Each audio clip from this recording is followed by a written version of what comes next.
Hello, everybody, and welcome. This is One Day Today. We are on episode 80 and moving strong. It's March, it's 2021, and what a year it has been. Guess it was a year. Yeah, it's a year since this whole new experience of the world with the pandemic started. And what what has opened up is still amazing and still shocking to me. And I think this stage for always I keep on being reminded about what a big opportunity this new experience of the world has been, and it continues to be for us as individuals, but us as collectively, us as a community, and us as a world. The way I see it, there's never been more opportunity for connection, for community, for collaboration.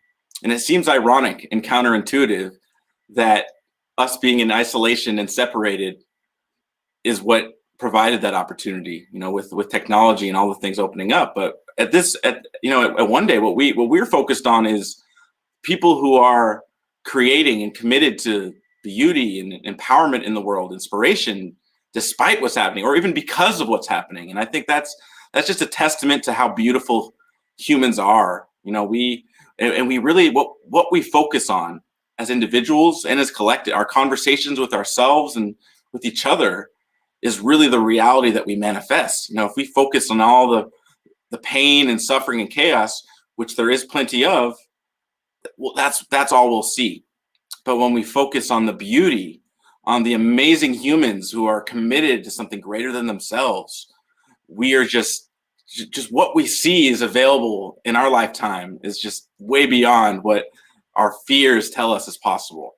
And that's what we're committed to on this stage. We are committed to to experience the love and the power of humanity despite the pain and the fear and the suffering. And this is an invitation for you to share the gift that you are, and to share this paradigm of love in this world that is dealing with a whole new experience. And I'm just so excited to have both of our guests here today. I can't wait to have them share. But first, let me welcome our co-host, Matthew. What's up, brother, man? How you doing, brother? How's Hawaii? Yeah. I already know Hawaii the answer to it. it's magical as always. I mean, like there's really just one answer to that. Like it's just I don't be wrong. The Big Island, I feel like each island has its own distinct personality. And Kauai is kind of like this really gentle, kind, loving grandmother, the matriarch, who will comfort you and care for you up until the moment that she senses any level of self-deception. And at that point, it's literally just no, back.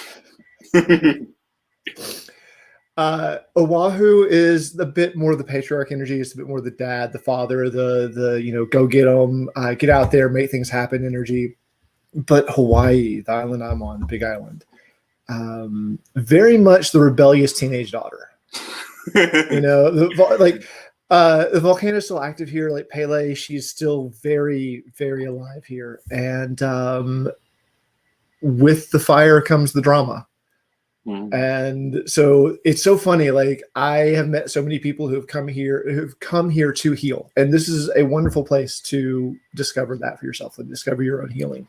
But like, it doesn't seem to happen the way they expect it to. Like they always come here expecting to be a calm, peaceful experience. And no, it's not always like that. Like it's the drama that heals here. It's like, it just pulls all of that out of you and exposes it so you can see it and then deal with it instead of keeping it repressed inside. Wow. I can appreciate that. I mean, I've told you this a lot privately, that how much I'm called to be back in Hawaii. And I just remember, when I was younger, I've been to Hawaii a few times, and it's just, there's something about that place that is magical. And like, just with the sea and landscape and, Mauna Kea, Mauna Loa, and just the people, it's just like, for me, it's hard when I was in Hawaii, it was hard to be stressed. It was very difficult. I would have to try to be. Well, I'm really excited about both of our guests here today. This is like, as I was saying, when we started, this space is for us to really focus on the people who are up to beautiful things in the world, in this new experience of the world, this feels like it's more important than ever to really to see the amazing beauty in humanity that if we were really consumed by our fears, we wouldn't even see because we're not even looking for it. And that's why we're committed to focusing on just the beautiful spirits and hearts and souls that are just doing amazing things in the world. And I want to welcome our first guest. Welcome Ronda Payne. Hello, Ronda. Hi, welcome. Matthew, Abram. So great to be here. Thank you for inviting me. So Matthew, wonderful to have you. Thanks. Matthew mentioned that the healing of Hawaii comes from pain, upheaval, chaos of the island and what it contributes. And so I took the challenge. I had notes. I had plans for what I was going to talk about today. And I've thrown that out the window. So I'm just going to talk and you're going to get raw and authentic Rhonda. So I was born in chaos, drama, upheaval. I'm adopted. So what that means is that my birth parents were teenagers. My birth mom, she was 16. My birth dad, he was 15. And despite what a person may think or feel about energetics or spirit, a person has to understand and believe that as a child that was conceived into that environment and being not a good thing for those two people, I absorbed a lot of that excess energy, that anxiety, that emotional impact, that flawed character that came from what should have been a beautiful thing. And I was adopted to very loving, amazing parents. I had a fantastic childhood. I was raised brilliantly, but there were issues. There were always issues. And I attribute those to the energy that was and is within me. I've always struggled with mental health issues. I don't think I realized what they were until I hit about 30. I'm 51 now, and I didn't know until I was in my 30s that I had mental health issues. And they were defined, and there was stereotyping and stigmatism that I had around mental health that I applied to myself. And the interesting thing is that once I hit the hard stuff, and I am talking the really hard stuff, there was a point in my life when I would go to work because I had to. I was on my own. I'd ended a marriage. I had a mortgage, and I was living in a house by myself with my dog and my cat. So I had to go to work. I felt fear that if I didn't go to work, I would lose my home. I would be everything that my fears predicted, which is that I was unlovable. I was useless. I was unworthy. Those are the messages that resonated within me. Those are the messages that came up. And I would go home from work and I would lay on my living room floor in the fetal position and cry because I didn't know what else to do. I very quickly learned that the way I was living my life wasn't working. And that was part of what led me to where I was. Those messages I was telling myself were not beneficial, and they weren't going to get me to where I wanted to be in life. And let me tell you, everything changed. Everything changed in my 30s. We think our 20s are formative years. No, for me, it was my 30s. I basically took the box that was my life and turned it upside down. And then towards the end of my 30s, I started filling it up with new things. New career, new people, new ways of looking at things, new ways of thinking. So here I am now, and what going through mental health, I think, what it awards you, the gifts that come from going through it are astounding because it's so much pain. You know, we hear, I've never had children. My husband and I, we weren't blessed to have kids. We tried to have a family and we just didn't. But I've heard that childbirth is one of those things that it happens and it's excruciatingly painful. But once you hold that child, you remember that it was painful, but you forget the actual pain. And for me, that's kind of what mental health is like. I know how much pain I was in, but I don't remember that pain. I can't feel it anymore. And for that, I'm very, very grateful.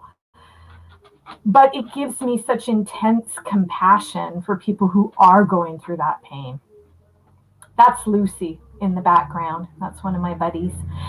So it makes me able to look at other people, and I can see quite often in people's eyes if they're dealing with mental health issues. I can see in their eyes if they're going through depression or anxiety. And it makes me compassionate. It makes me able to support people. And it made me change. And I continue to change on a daily basis. I've been on this journey of self-improvement for a long time. And it will continue until the end of my life. And it's a wonderful thing. So those messages of being not worthy, of not good enough, of I can't have, of being unlovable, those messages are not so loud anymore. I know they're not the truth. And I know that I am lovable just because I'm on the planet and I'm breathing. And I want everybody to feel that way. You and I may meet on the street and we may not necessarily like each other. We may not think that each other is the kind of person we want in our own lives. But that doesn't mean that we're not worthy. People don't have to like you or love you for you to be lovable and be worthy, because you just simply are. It took me a long time to get there, and I still struggle with that. It's a daily thing. And I think that's part of the reason. So you saw Lucy. I've always had pets in my life. I think that's part of the reason why, is because they come with unconditional love, and they teach me about being in the moment and about being loved just for existing. And so being someone that works from home, welcome to my office. This is, I'm a freelance writer. I have worked from home long before a pandemic forced people to work from home. I've worked from home for about 15 years now. And I have pets around me because it keeps me sane. It's important to me. It's other living things that just cause me to get out of my own head once in a while and look around and focus on the things around me. And that leads me to a point that we want to be raw and authentic in this talk. So showing all of you my office and letting you into my office has been a really difficult thing for me. And I don't know if other people are going through this through COVID. I think those that didn't work at home before the pandemic forced them to may not be going through it as much as those of us that did work from home prior to the pandemic, because we were used to having these solo sanctuaries, these places that other people didn't see, and now people are seeing them. And I do sometimes feel a little bit offended. Like, I don't want to let people into my space. This is my space. And yet here you all are. The other gift I think I've gotten from mental health issues, from the pandemic, from changes, from just getting to know myself, is that I've switched my business focus. So again, I said I was a freelance writer. I, for a long time, would just work for whoever came across my desk who wanted a writer, who wanted a good writer. And I just assumed they would be right for me. Some of them, my gut would scream and say, no, no, no, no, no. And I got to the point in my business where I was able to say no to those clients. But more recently, I've really shifted my focus and learned that there's a certain kind of client that's right for me, and there's a certain kind of client that isn't right for me. And so that's become easier to give myself that gift of saying yes and saying no, as well as seeking out clients that are a fit for me, that I know I provide value to, and that we're going to have a great working relationship, and it's going to be beneficial to both of us. That wasn't always the focus early on. I think the focus was just having clients and having a business and moving on and getting on with things. And now it's much more holistic and much more heart-centered, and knowing that there needs to be a relationship for me to value certain clients and for me to work with people. So I guess I'm more discerning, and that's better for my mental health. It's better for my clients. It's just a good thing. So that's a lot of rawness. That's a lot of openness. I didn't really want to get into what I do as a business, but what I think I will tell you is a little bit about process. And so as a writer, I mean, it's a creative occupation, and it isn't always easy. I think that sometimes people think that writers just sit down and it flows from them like a fountain. But the truth of it is, it just doesn't always work that way. When it's a job and we are doing something for someone for pay, we need to sit down and we need to produce. And there are times when you sit down to produce and it is just not there. You're looking at what the client wants and needs and what you know you need to do, and it just doesn't come. So one of my most recent activities that I'm recognizing is I need to fill that well more consistently. And that comes from listening to my inner child and taking that inner child aside and saying, hey, what do you need right now? Like, what do you want to do? What creative things do you want to do? So for example, I'm a bit stressed out today. I've got a lot going on. I've got a dog who's very busy in the background. And I know that at some point today, I'm just going to have to sit down and say, okay, little one, what creative thing do you want to do? Do you want to color? Do you want to pull out some crayons? Do you want paints? Do you want to play? I have a magnetic cube that sits on my desk, and I can pull it apart and make shapes out of it. And it just gives me a little bit of creativity, a little bit of joy, a little bit of childishness. Last night I was driving home. I'd been out doing errands, and I was driving home, and I thought, okay, I'm going to sit down at my desk. I'm going to go through the email. I'm going to do a little bit of work. And that inner child voice started screaming and saying, no, no, no, no, no, that isn't what we want to do. So I thought about it, and I thought, hey, do I really have to do work tonight? Like, can I do some of it tomorrow? And what came back was yes. And it's like, okay, so instead, what do you want to do? Turns out she wanted to work on this crocheting of a tea cozy. It's very ugly, but it'll keep my teapot warm. So I just want to put it out there that we all have challenges. Some of us are born into them. Being adopted delivered my challenge. That was the challenge I faced. It isn't always clear.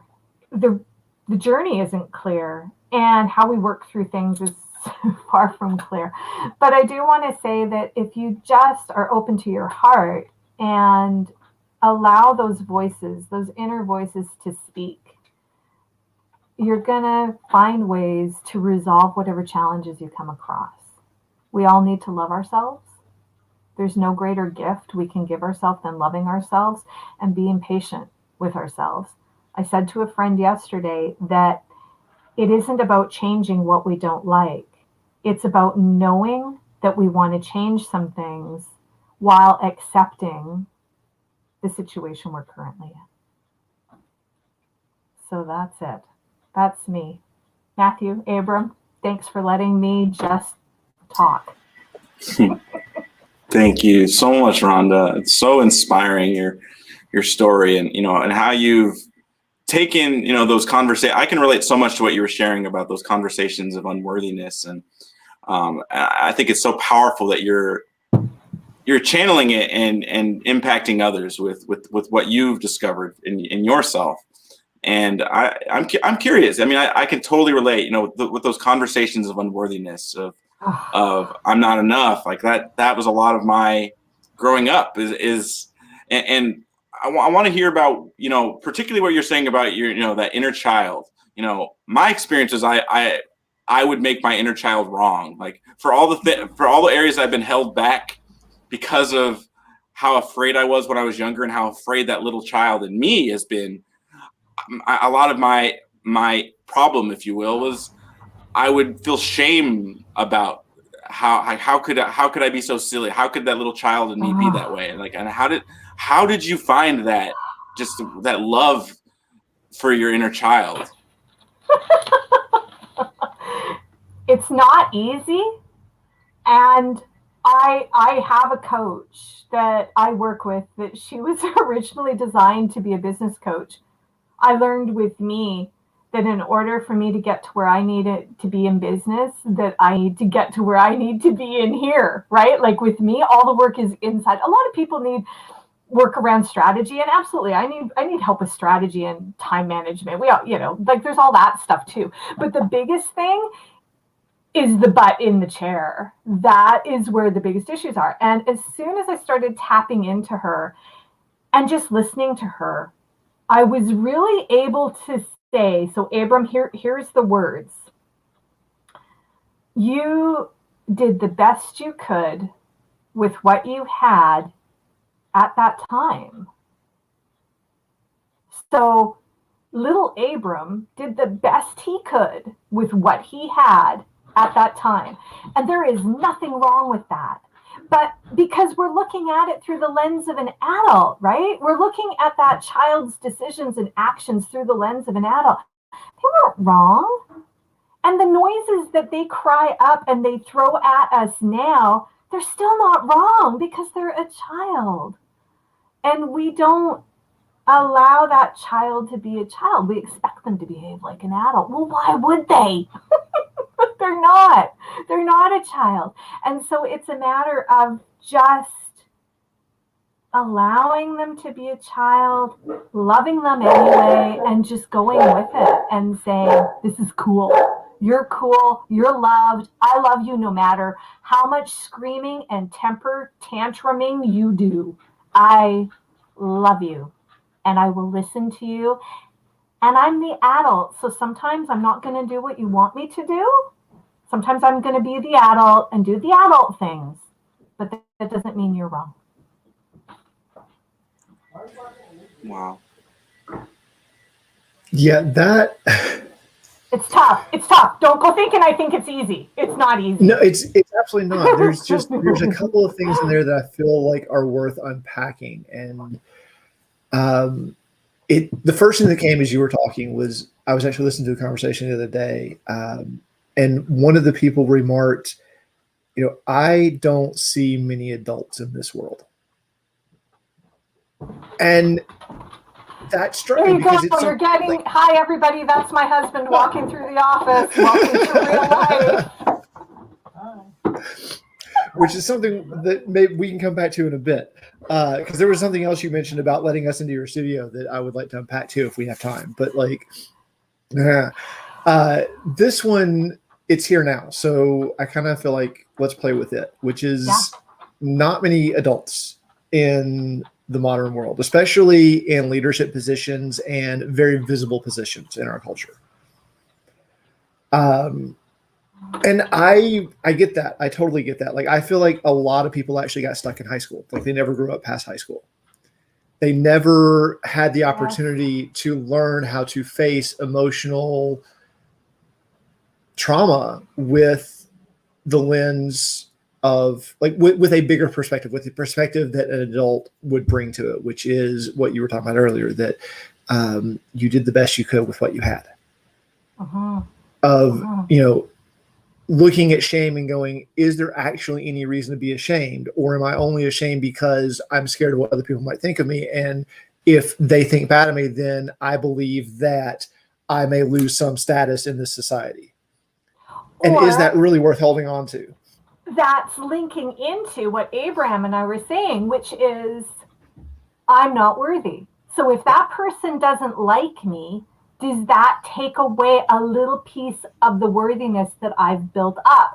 So exactly what you're saying, Matthew, it's multifaceted. It is feeding so many parts of us that don't want to be in that place, but look for the messages that feed what they think. So I'm not worthy. That high school person put me down. I feel ashamed because therefore I shouldn't have done that. And then that just feeds, I'm really not worthy. Yeah, which really goes back to the whole idea of right and wrong, and if there is even a right and wrong, which, that's a whole different bag of cats right there. That's such a good point. Like a lot, and this is really where a lot of like my epiphanies came, which was stepping back and having that bigger perspective of, in this society, there isn't really an absolute right or wrong. Everything is relative. Like terms like good, bad, right, wrong, they're relative. They're not absolute, and they have different meanings for different people at different times. And I like playing with that. What came was, well, okay, if I am going to define a duality, which it's our choice to define that or not, whether or not there is something akin to right or wrong, what I choose is pain versus pleasure. And that brings a totally different perspective to me, which is, is what I am doing bringing more pleasure into this world, into myself, or is it bringing more pain? And with that's interesting too, because if it's bringing more pain, why are you choosing that? Sometimes with the bigger perspective, it feels more appropriate to rip the Band-Aid off. The truth hurts on occasion when we've been hiding from it.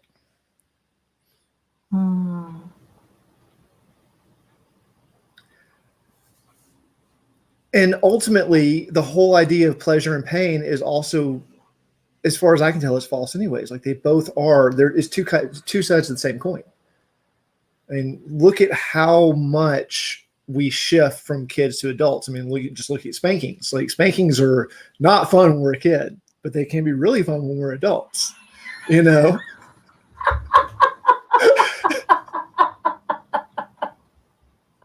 So this is not a PG show. No.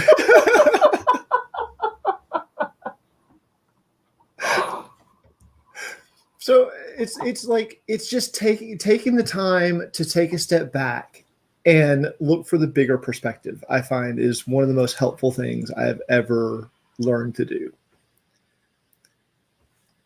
I think we can all benefit from that. So if I were to leave you with a question, it would be, when did you start recognizing that there was more to your story than just what you had learned growing up?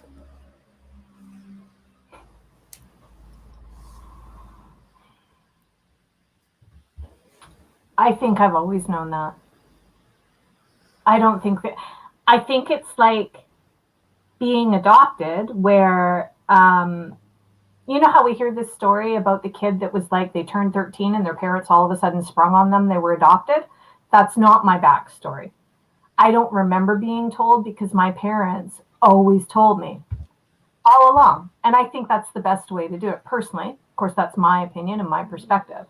But I never didn't know. So I don't remember a day. I think it's the same with knowing that what was going on around me and the experiences that I was living, even though they were contributing to who I was and they were formulating patterns and beliefs and values, I think I've always known that there was something else.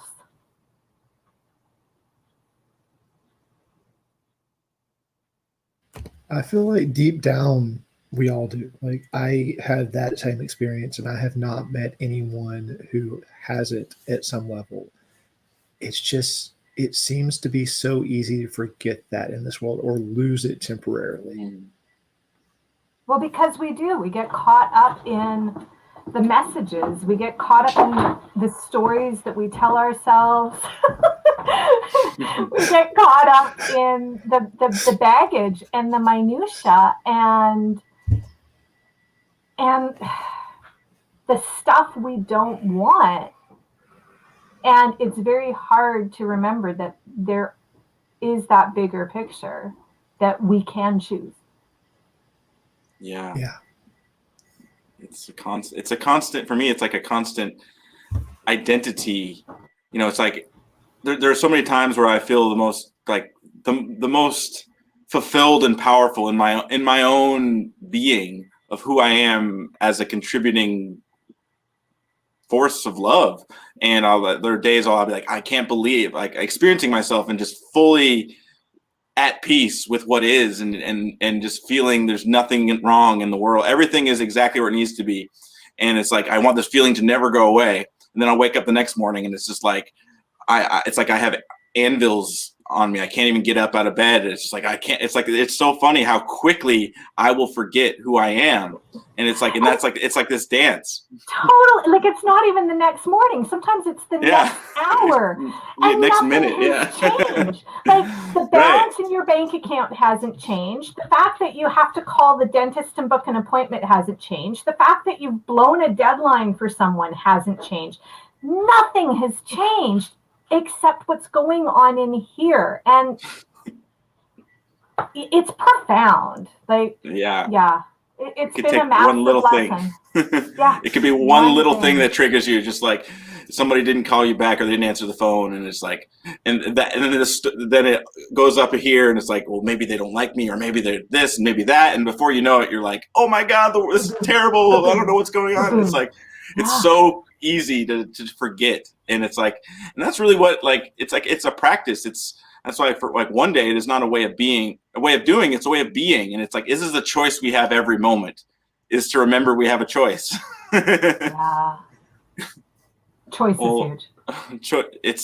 It really is. Rhonda, thank you so much for just sharing your story and just being who you are and just sharing your gift. And you're so pleasant to be with, and you're such a inspiration. So I just really honor and just so feel so privileged for you to join us. Thank you. Thank you. We're going to check back with Rhonda in just a moment.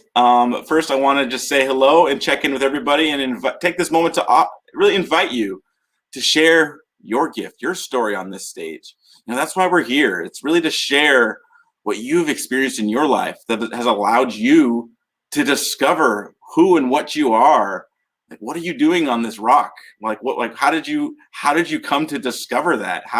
What did you have to face? What has been in your way that allowed you to discover the choice you have that shines who you are and that inspires all of us? Like, that's what this invitation is. Like, your unique experience is unique to you, and you have something to provide and contribute to all of us that nobody else can bring.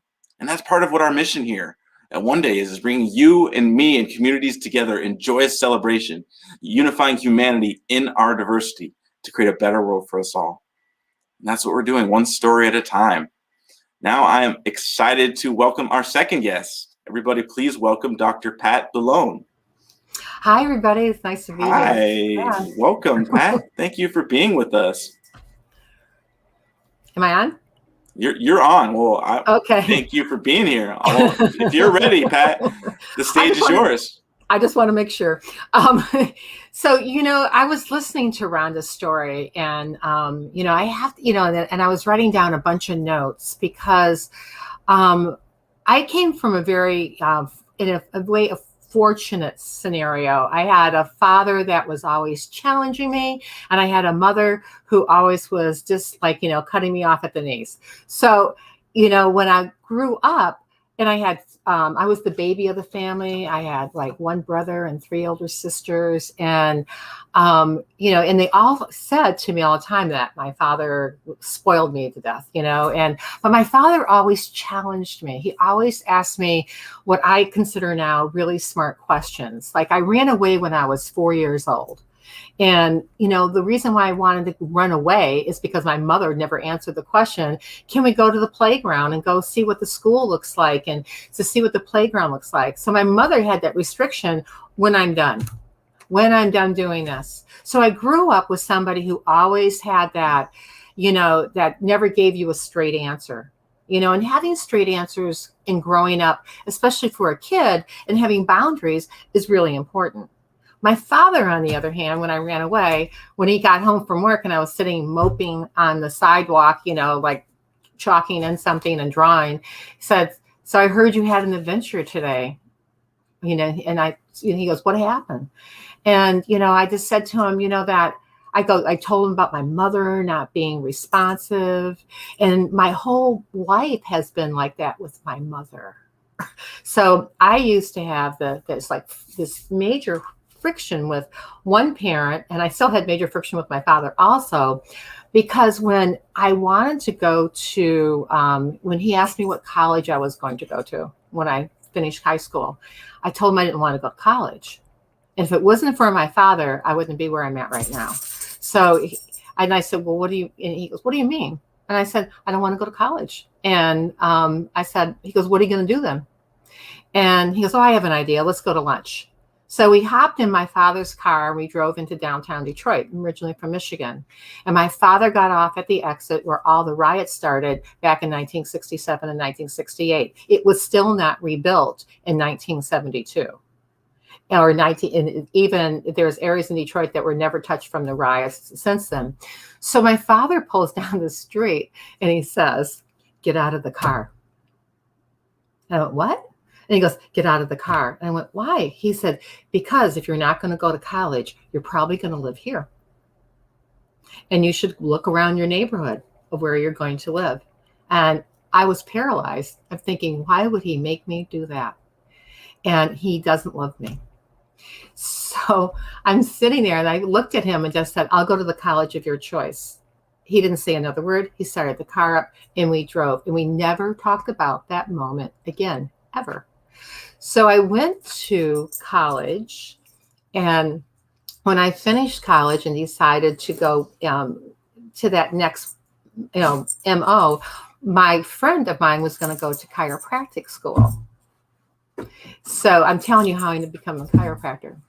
And so then when I went to chiropractic school, I told my father I was going to go, and he said that he didn't believe in chiropractic. And I said it wasn't a religion.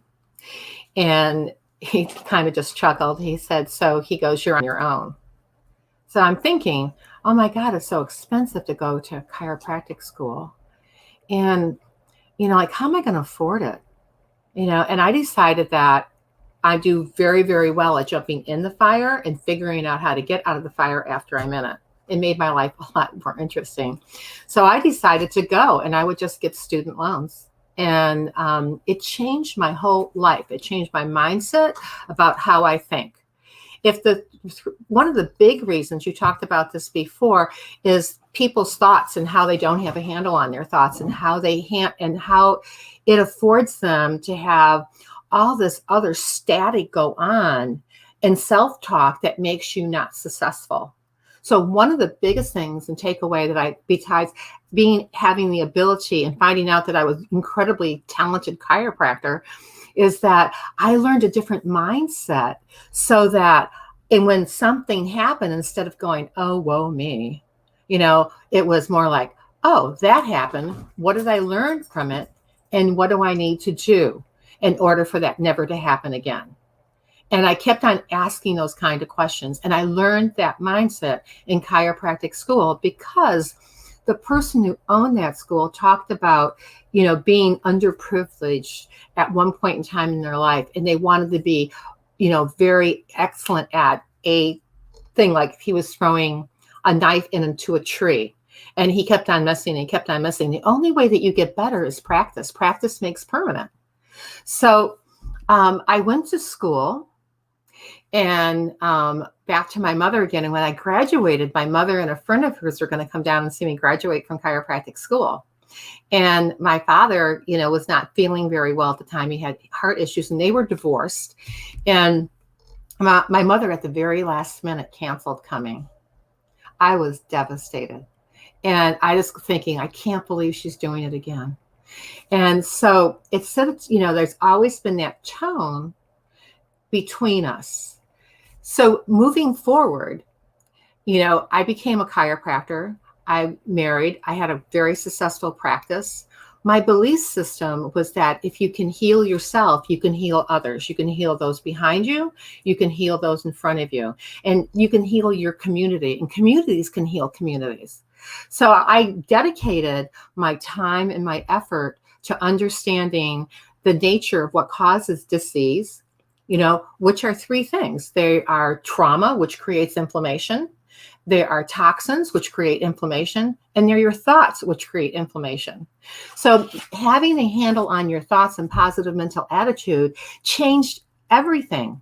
So when I work with someone now, because I help people get, put it together, fix what's wrong, and then by fixing that, it gives them the mental, physical, emotional, and spiritual wherewithal to move forward.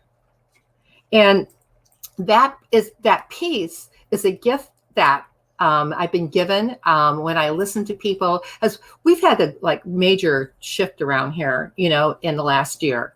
And that shift is you're now talking to people this way. So when you're listening to me like, there's Patricia, she's in this room, and you have, you're listening to tones of voices, you still see facial expression.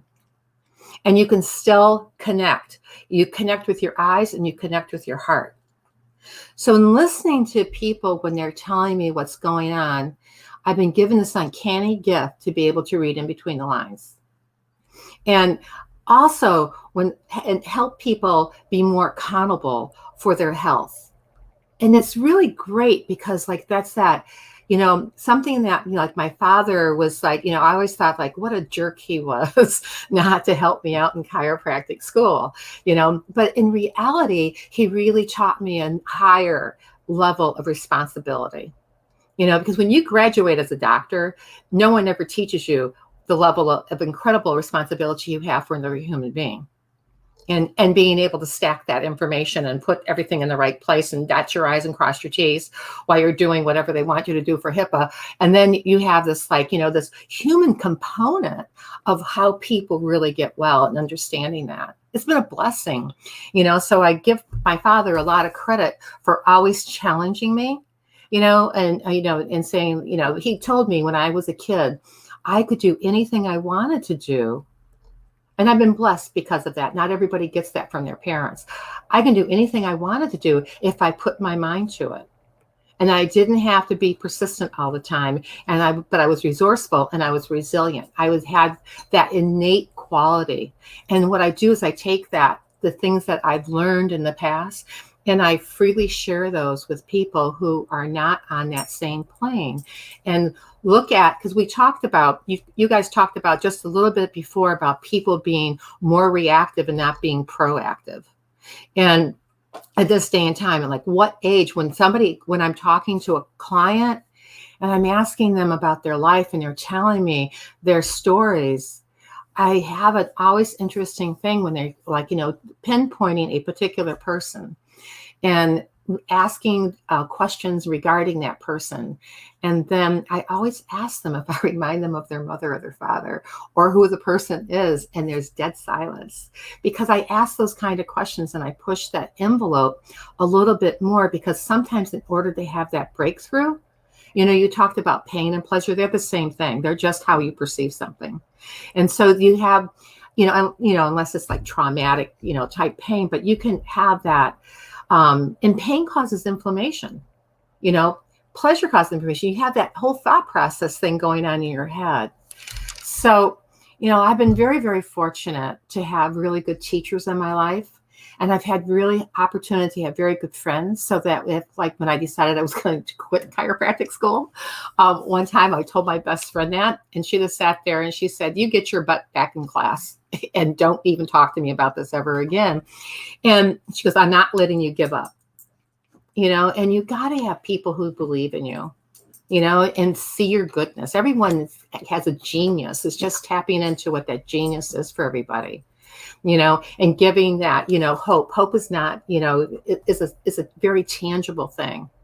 And, and when you have that hope and you have a plan, you can make the strides that you need to make. And that's what I learned through all my lessons in life. I have so many stories, and Jay Leno always says you can't make this stuff up. And, street stories and all sorts of things. So I've been really, really, really blessed with having good people around me. And really, my goal is to attract like-minded people, whether it's somebody who needs to be up on a different level of health, mentally, physically, emotionally, or spiritually, or it's just somebody I already know who I relate to as a colleague. When I first came on and Abram and I had a conversation, I was so attracted to this guy in his energy because I saw this, I see the genius in him, and when somebody suppresses that genius, I just want to strangle him, but not literally. But when you see those gifts that people have and they're not expressing it, to me, it's very sad. And I have been blessed to be able to step out of that getting in the fire and stepping out of it and being able to look at both sides. And that is, that's one of the, the challenges that I've experienced. It's so funny. We all have dogs. And, that experience and being able to talk about it, because a lot of people are scared to ask direct questions, or they presume that being direct is being, very, beyond assertive, as being aggressive.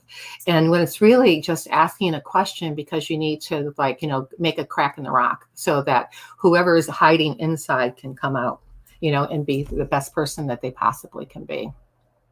So I implore anybody who is, that to find the right person to have them mentor or have them coached so that, they can have the breakthroughs that they need. And that's what I hope for everybody who's listening. Thank you so much. That was so powerful, Pat. Thank you for sharing your story. There's so much profound insight and wisdom in what you shared. And one question off that comes up for me right now is, that lesson. Well, wait, when your dad, back to Michigan, when you were saying your dad, when you said, I'm not going to college, what do you see now from what your dad, what do you think your dad was committed? What do you see now from what you're because it sounds like it was a profound lesson that you didn't expect, but what do you see from what you learned now from that lesson?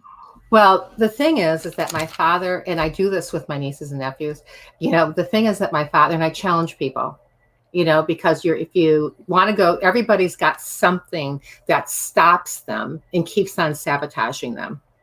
And I call that hitting the ceiling. So when you hit the ceiling, you do crap that makes it that makes it more comfortable for you to fall back in a certain MO. So because then you can say, oh, see, I wasn't good at that after all, and so the thing that my father always did is my father challenged me. When I was going to school, my father paid me $1 for every A that I ever got. And I found out maybe when I was 16 that he was paying my brother $5 per every A. I thought he was equal opportunity. Thinking, but it wasn't. I'm thinking, oh my God, and then he's telling me I should become an electrical engineer because, I can name my own salary. This is back in the mid 80s. I'm thinking, you didn't even do it. We were doing simple things like getting A's and B's and things like that. So, and $1 really didn't motivate me to get the A. What motivated me is that I was always, he would say, how many things, are you learning now? Because I was good in sports also. My brother wasn't. And, and the things that came natural to me, he kept on fostering by giving me a little more of a challenge. And, and then he would ask me what did you learn from that? So anytime something adverse happens, I always think use adversity to your advantage. If you hit the ceiling and you crash going down, it's okay. A lot of women, what women have a tendency to do, we'll go to bed, we'll drink tea, and we'll over talk it for sure with anybody who will listen to us. And, and then, but when we come out stronger. And men are like that too. Men go to their cave, right? And they have that mindset to let me sort it out. So the worst thing that someone can do is try to take a guy in a cave and try to pull him out before he wants to come out. You can put food out, and do that. But it's you have to really respect your path. and ask yourself, what am I supposed to learn from this? And then keep moving forward. Don't look back. People are offended by so many simple things these days. Being offended is a choice. You can either choose to be happy or you can be sad. You can choose to, like, oh, I had this bad thing happen to me, and so it's either bad. It's just like, well, great. It's the bad. What did you learn from it? And then if you can clearly define what you learn, then, keep a journal. There's nothing wrong with keeping a journal and putting your thoughts down. Write it out so that when you look at it, and revisit your journal, every once in a while and going like, oh, I'm going to do that. Or make your, your bucket list about things that you want to do so that when you hit the roof again, you go like this. Oh, I recognize that. That's the roof. I'm going to take a different avenue. I don't need to go that way. I can take care of me and I can be prosperous. I can have peace of mind. I can have productivity and I can have my health to boot. Yeah, that's so, I love that analogy of the roof, the invisible roof or the ceiling. Roof.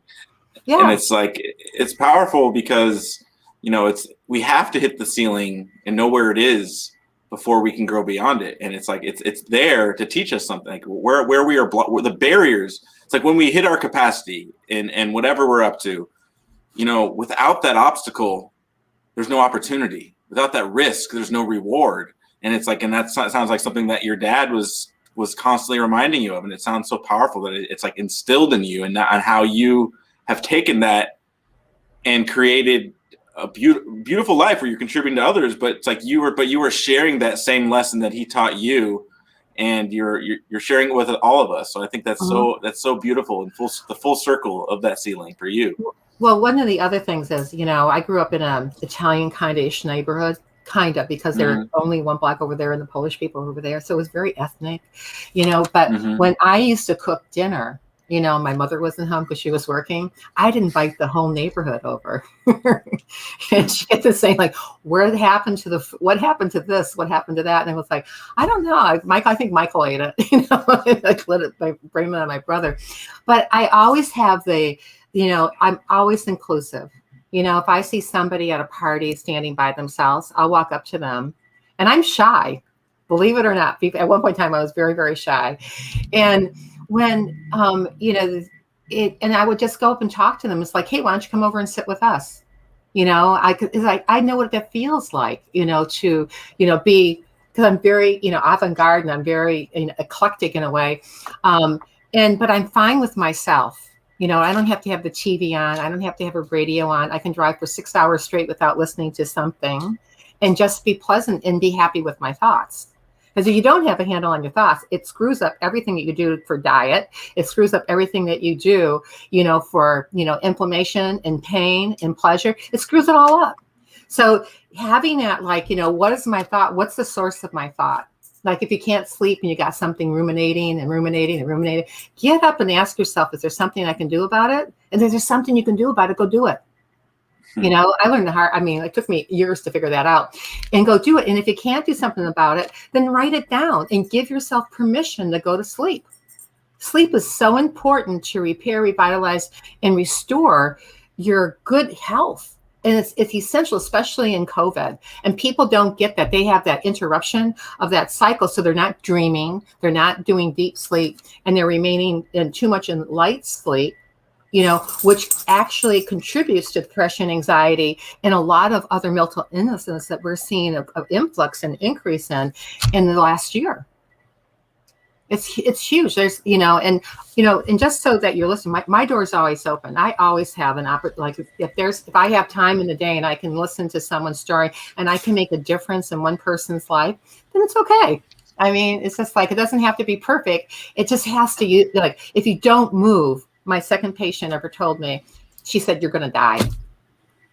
So being stationary and not having that motion in all those realms of your existence, it's important, making, how do I make better choices? Well, research, there's tons of things on Google, to how to make better choices. And they even have them in steps, 5 steps to making better choices, or 10 steps or whatever it is, but look at them and just say, can I do that? And you can do anything that you put your mind to, anything. And I would like to add to that, to anyone who's listening, who's hearing that right now, trust that you're here for a reason, and that's what you needed to hear. Like, one of the biggest things for me, and this really goes back to what you were talking about with your dad, is start with where you're at. Accept where you're at right now. Accept, even if that means, and this is something that I had to deal with, like accepting that I hated myself at one point in time, and there's still parts that I do, like it comes up on occasion, and that's okay. Like, that is where I am today. And the question isn't what should I be, because that's irrelevant. I'm already that. It's already happened. Like, I can't change that. It's be here now. And then what can I become from where I am today? Like, where can I go from here based on what I am and where I'm at right now? That's the big question to me. So Matthew, you have a beautiful spirit, and you have insight, and you have a beautiful spirit, and I just want you to know that how valuable what you two guys do on this show, why it's so important, because people always think that all this other stuff is happening only to them. And it's not. It's happening to all of us. It's how you choose to interpret what's happening and what you do with that information that makes a big difference. Exactly. And so namaste. Thank you. And honestly, I feel like the biggest battle for most people, including myself, was learning that I had a choice to begin with. Yeah. That's something that we just don't get taught a lot in this society growing up. And this is the question I really wanted to ask. Talking about your dad, Abram brought it up a little bit, and I get the feeling that you get this at a much deeper level than what you've said. But when he dropped you off, and in the riot neighborhood, in the neighborhood that had been destroyed by the riot, and he said, get out, because if you're not going to go to college, then this is where you're going to live. Did you accept that as the truth in that moment? And if so, where do you stand with it now? Well, one thing I learned about my father a long time ago, when he was going to reprimand us, he just tapped his belt buckle. And when you saw him tap his belt buckle, you didn't challenge it. And so, when he said, I need you to do, blah, blah, blah, it was go do it. You didn't think twice about not doing it. So when, and I was always, I'm the challenge child. I'm in the back of the room in chemistry class when I'm thinking, I don't understand any of this, and I have no clue how I'm going to pass this class because it doesn't make sense to me. And then somebody explained how to have it make sense to me. And I went the light bulb went on. And then it was I jumped into it. But I was very fortunate with my father, because my father was very analytical from, he could process things in his head, and some of that I've had the grace to be able to absorb from him. But when he would say, when that day that he brought me down there, I just went you got to be kidding me. And he goes, I didn't say that. And he knew that his point was taken, and I knew that I was defeated. I had to go to college, because that's the last place I wanted to live. There wasn't a house that was livable on that street.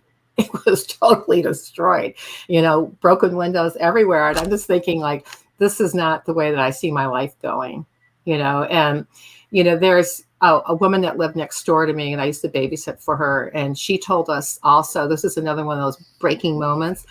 She told us the girls in the neighborhood, and she said to us and she goes, and Patricia, she goes, are going to get married. You're going to have 5 kids. You're going to drive a Monte Carlo, and you're going to live in a house just like your parents. And I just looked at her and I said, that street down over there, that's I-75. This was the business I-75. And I said, that goes all the way to Florida, doesn't it? And she said, it does. I said, one day I'm going to get on that road and I'm going to go down that street and I'm not coming back. And so I did. That's the street that took me to chiropractic school, because I got off I-75 from there to get on the real I-75 to go down to Atlanta, Georgia, is where I went to chiropractic school, which is on I-75. And so, like knowing, and it was the challenge to like, this is what, everyone thinks you should do. I'm a nonconformist. It's what everyone thinks you should do. It's just like, in breaking that mold for, and stepping outside that box for me with some people was very challenging, because you had the disapproval of whoever it was that you respected and loved, whether if it was a sister or brother or someone that you love, which makes you feel like you need to crawl back in your shell. And so when you at some point in time, you just kind of go, I'm going to stay here and I'm going to die, or else I need to move, so that's my second patient was the grandmother of my first patient. When she said, you don't move, you're going to die. That phrase has never left my mind. It's always on the tip of my tongue. So when I'm talking to people who have issues with, anxiety and have depression and have other things going on right now, I'm always going back. What's your diet look like? How much exercise are you getting? Who's your support group? And if they don't have one, then I'm their support group. Like, what's your mental attitude? Like, how much sleep you getting? When you're going to sleep, what do you do about that? And what's your, positive mental attitude? Do you read stuff like that? If not, let's find a great book that's fun to read, and that you can get, or you can listen to, and then like, look at like, structure, function. What's your posture? Because posture tells a lot about people. And when I say that, people always sit up straight. But, it's just like, when looking at that, it's just like the inquiring mind, like my father asking me all those questions gave me the ability to be able to ask other people questions and have them have breakthroughs that they need to have, and sometimes they don't like me probably very much, but, the point is that, it's like, I want to push people, because I believe that everyone has the ability, like when you have your health, you have 1,000 dreams. And when you don't, you only have one, and you only have one life, and it's just like, you got to live your life to what works for you, and what makes sense for everybody else around you. Because remember, I started out, community is what heals other people. So we all know that we're all part of that one, then, Matthew, you can reach out to me anytime. Abram, you can reach out to me anytime. Rhonda, you can reach out to me anytime. And I'd be happy to listen to you, and help you sort out things. That's my spiel. I'm sticking with it. And speaking of, I feel like now is a good time to actually run back Rhonda in. Yeah. And it's the way you describe your dad actually very much reminds me of an old Zen master. Like he's not very Zen. Like he's gonna tell you something that's not necessarily the truth, but it's what you need to hear in that moment. Mm-hmm. Yeah, I love that. Yeah, I really love that. Hi, welcome back, Rhonda. Welcome back, Rhonda. Hey, Rhonda. I want to give you both an opportunity to comment on each other's shares and kind of continue this conversation. I'm seeing a lot of themes connecting, but yeah, please. Yep. Well, Rhonda, you go first. You got first before. Well, Pat, first thing is my brother's name is also Michael. So that got my attention. And I think that point, and I believe I made this towards the end, it's so much of what we're both talking about, even though we came from really different perspectives and we talked about really different things. But I sense this commonality of being comfortable with where you are now, accepting where you are now, even though you know you want to make changes. And that is such a huge gift of just being able to say, okay, I know this isn't what I want, but I'm okay. And I can be okay here now, and this is fine. But I know I'm striving for something different. And that's a tough gig. Well, you always want to do something better, you know? I mean, when you're making New Year's resolutions, people make New Year's resolutions based upon what their dreams are.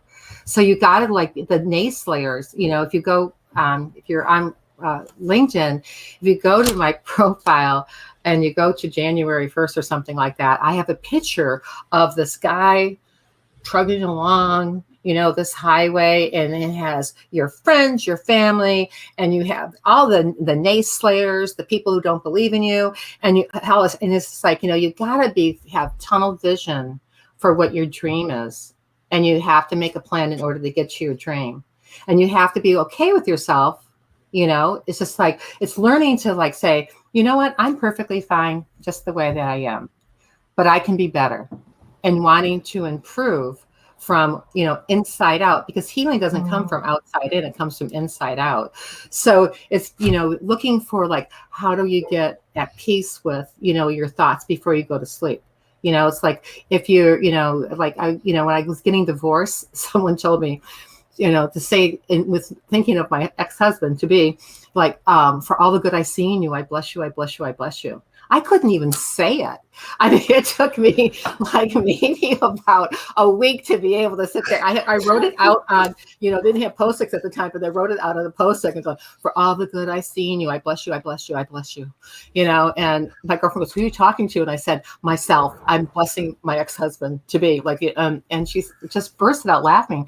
And she said, people are going to think you're crazy talking to yourself. And I said, that's okay. I said, it keeps the people who, like, are into what I'm saying closer, and it keeps the ones that aren't farther away, you know, because you want people to support you and you want people to support your dreams. But wishing people well always is a better option than, you know, being, you know, vindictive or, you know, and other things that take away from who that person really, really is. And that goes back to the fact that we don't like everybody. Everybody doesn't like everybody. There isn't a single person on the planet that everybody likes. And someone may dislike them just because everybody likes them. And we all have to be okay with it. That's true. And you can also agree to disagree. Yeah. You know, it doesn't have to be a fight. Just like, you know, I disagree with that. And the reason why I disagree with that is 1, 2, 3, or 1, you know, or I just disagree with it. Can we change the topic? That's, you know, because it doesn't make any sense to go down such a negative pathway. You know, it makes sense to, like, you know, Matt, what can I do to improve your life? What can I do to improve your life, Rhonda? Abram, and you know what? It's funny. I go through this with my mom. My mom's 84, and she lives in an independent living building. And with COVID, she can't go out and get her own groceries right now because she's not to leave the building and go to a grocery store. So I get her groceries, and my brother takes great offense to this because it's inconvenient for me. And I said, you know what? At a certain point, you get to a place where I'm just going to do what's easiest for me. That's my decision. It takes way more energy for me to get into an argument with my mom, for me to question her, for me to say there's a different way to do this. She wants me to get her groceries. That gives her comfort, rather than some stranger picking out her groceries and delivering them. She wants me to do it. And to be honest, it's just easier and less stressful for me to take the time and go and get her groceries. You know, one time when I was married, my husband and I went to go see this healer in Keene, New Hampshire. And he went first, and I was sitting in the kitchen, and I was looking around and going, wow, this place is amazing. There's not 1 ounce of dust in this house. You know, and it was evident. I mean, 'cause I'm thinking, was such a big house, this older woman. So he comes down from his healing that he had with her, and I'm thinking, like, I can't believe I'm doing this. But what got me was she went through this whole process of what she goes into, and she had this, like, turquoise lotus blossom thing. And what she did is she put it on my chest, and it felt like it weighed 1,000 pounds. And I was having a hard time breathing, you know, with it on.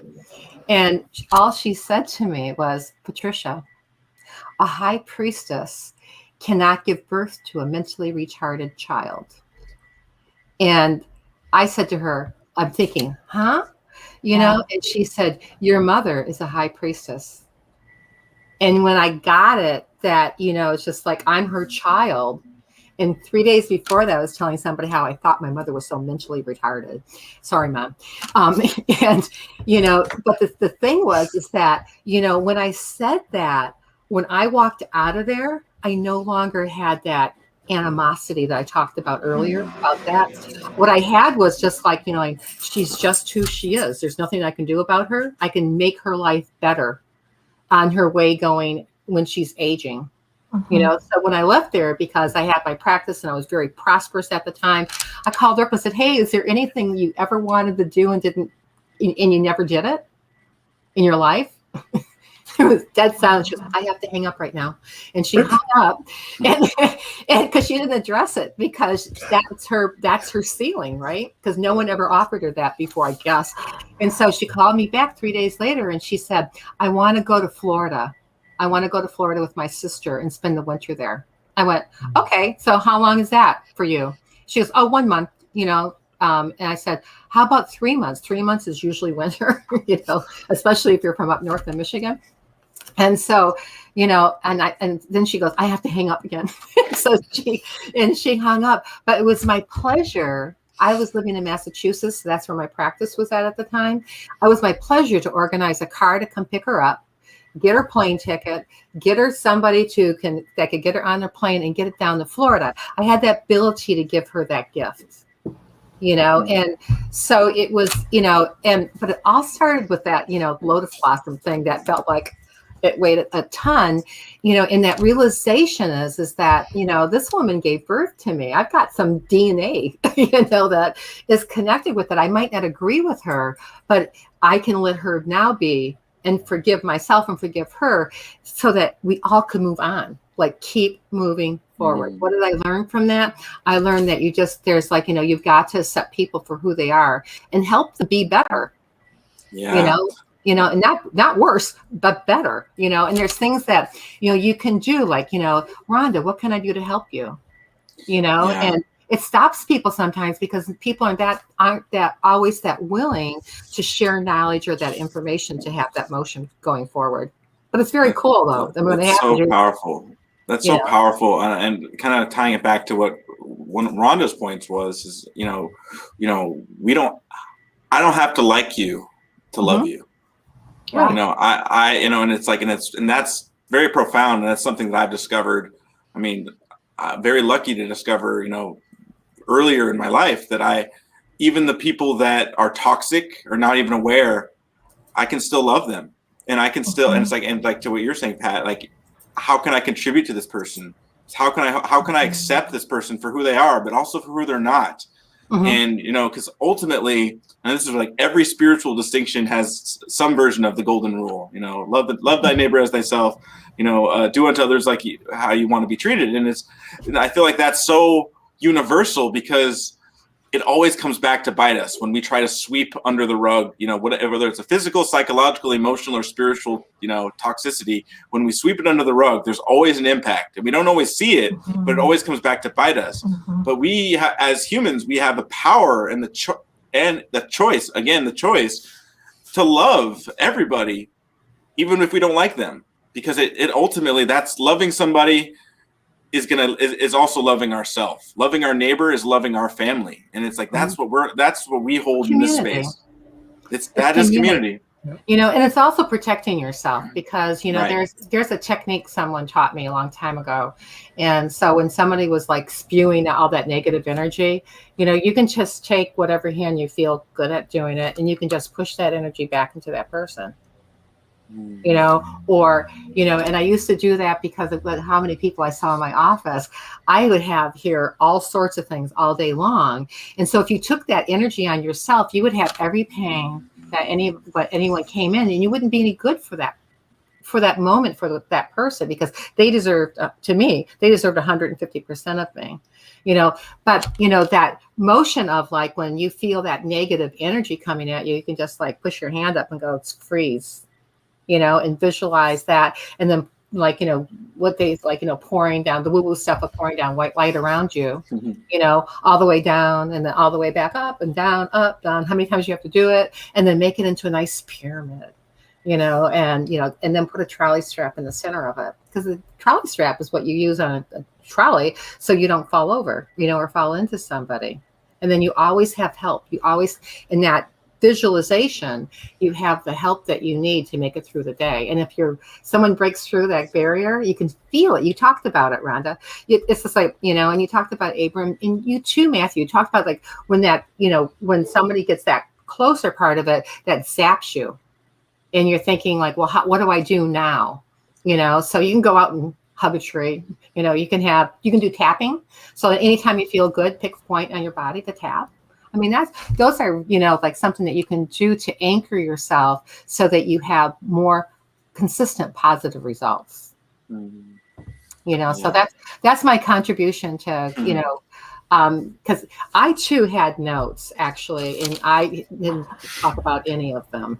And so, so that was like, that was really fun. And usually like, we're talking about off the seat of my pants, I am sitting down, but it's been a really, really great honor to be here and just like, get to know and love you guys. I'm really glad to be here. Yeah, it's really been our pleasure. It's just such a wonderful conversation. And I really just honor and appreciate you both for sharing your story and your wisdom and your insight. Before we close, I want to give both of you an opportunity to say any last words that you'd like to contribute to this conversation. Be kind to yourself. I needed to hear that. Thank you. Rhonda? A personal mantra is, I deeply love, trust, honor, forgive, and accept myself exactly as I am. Bridget Jones. Because that's why we love you, right? Everybody here, that's why we love each other. And, but that reminded me of the Bridget Jones movie. We love you just the way that you are. You too, Matthew, and you too, Abram. It's funny. I feel like a lot of what you're pointing at is one of the biggest differences between being a child and being an adult. You said that before.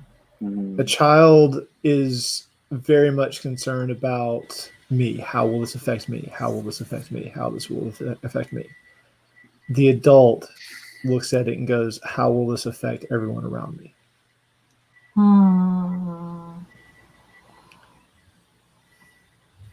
And I appreciate that. Like when we step back and we have that bigger question, that bigger perspective, that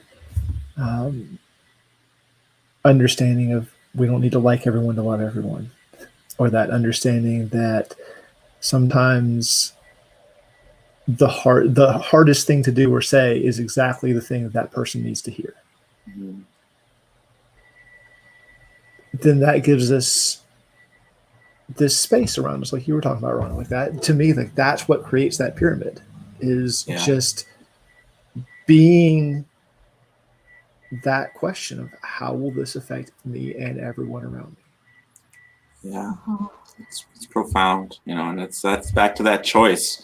We can choose to have the courage to love rather than the fear for ourselves. And that goes back to what you just said, Matthew, the child versus the adult. It's like we can love somebody, and that takes courage sometimes, to see, even when they're the child in them is screaming, we can say, I love you and I accept you for who you are and who you're not. And I'll hold your hand until you see how beautiful you and how big and beautiful, powerful you really are. And that's a choice we have in every moment. And just, this has been such a powerful conversation. And I just really I acknowledge you both for just who you're being in the world, and just the light that you share and that you spread and the work that you do is just it is an inspiration and it is an honor. So just thank you both. Thank you, Rhonda. Thank you, Pat. It's been such a wonderful conversation. Do good, have fun. Thank you. Thank you. Thank you so much. And thank you all at home for tuning in with us and joining us.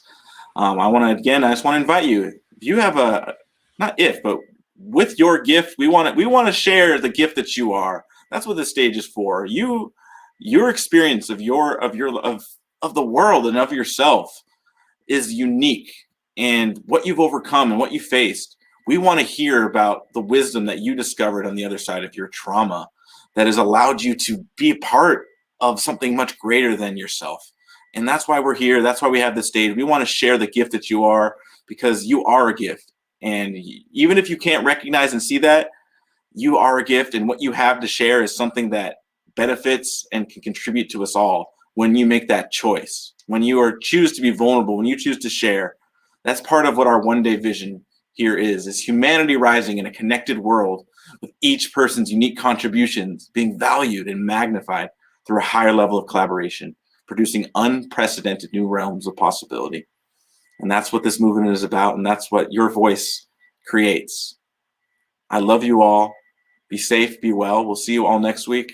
And until next time, as always, one day is today. Peace, everybody.